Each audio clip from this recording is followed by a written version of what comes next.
ভাই আসুন আজ আপনাদের ক্লাব ফুটবলের এক কুফার সাথে পরিচয় করিয়ে দেই। এই ভাইজান ক্লাব ফুটবলে নিজের কুফা ফর্মটা এখনো বজায় রেখেছেন।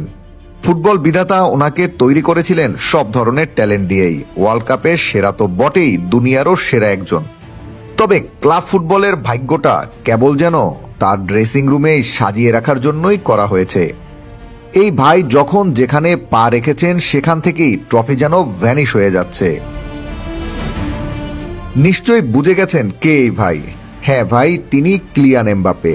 আর এই নামটা শুনলেই মনে হয় প্রতিপক্ষের জালে গোল আর গোল। এমবাপের নামটা যেন গোল বন্যার এক প্রতিফলন। কিন্তু এই এমবাপ্পেই পাচ্ছে না এখন পর্যন্ত কোনো ট্রফি, তাও আবার চ্যাম্পিয়ন্স লিগের মতো বড় ট্রফি। তবে কি এমবাপে কোনো অভিশাপ নাকি অন্য কিছু?